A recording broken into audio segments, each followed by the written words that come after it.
think this is the most powerful pigmentation product I've ever seen in my life.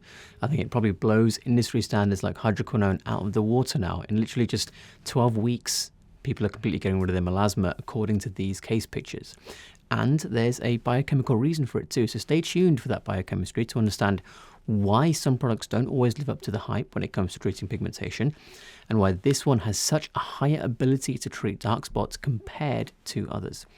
Now, I know I have a video about treating melasma from home, and it's doing very well. Thank you if you've watched it already. But I think you can take the steps in that video and replace the hydroquinone with this for best effect now that it's been released. I'll link that old video in the description below in case you want to see it too. Now, generally speaking, I honestly don't actually care what the product is called, because your skin cells don't react to a brand, they react to ingredients. So think about that the next time you fall for a brand, whilst I sit here talking about ingredients and objective thoughts instead of marketing hype.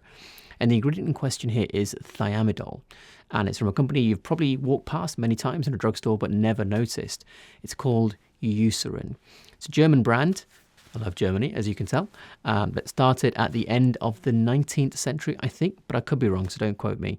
The headline figures that this ingredient reduced pigmentation 75% in just 12 weeks, which honestly is amazing when you see the pictures, which hopefully I'll have on screen now. However, is 75% reduction going to be what everyone gets? No, I don't say that in a negative way at all.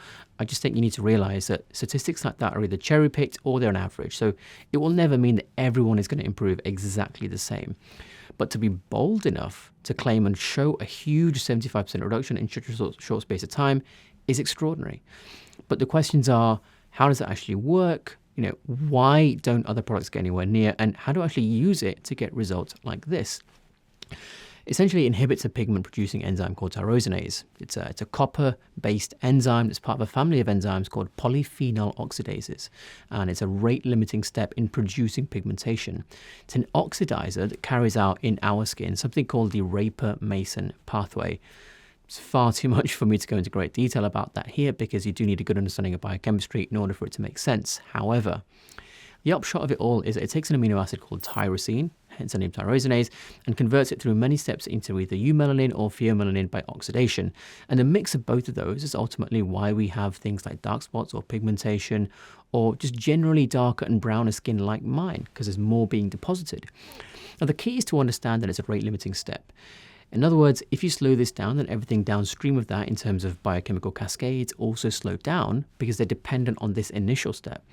A lot of brands like to use ingredients that can slow down tyrosinase, and that sounds great, but there's a problem that practically none of them will ever admit. I mean, I've never seen any of them admit it anyway, and that includes prescription brands too, which this isn't, by the way. And the problem's this: tyrosinase is found in both plants and animals.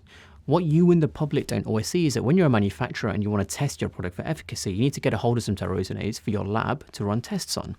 The problem is that you can't really get a hold of human tyrosinase. This means that most of the testing is actually done on plant-sourced enzymes.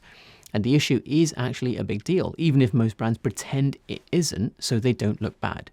Probably explains why so many products have data behind them, but they just don't give people the results that the data suggests. It's because the biocompatibility of the enzyme source that it was tested from, i.e. a mushroom, isn't the same as the end user, i.e. a human being. So Eucerin seems to have isolated genuine human origin tyrosinase enzymes for testing. Whether it's actually true or it's just a claim, a false claim, I don't know. It seems true to me on how strong the product appears, and I guess it explains why the product seems to get such drastically better results in such a shorter time span compared to other products on the market. And here's how you use it too. I'm sure you want to know. Well, my recommendation is this, and once you've treated it, you can revert back to general anti-aging skincare that has good amounts of vitamin A and hopefully B3 as well, with ingredients like thiamidol used much less often, and just to simply maintain the result that you've gotten from the initial treatment plan.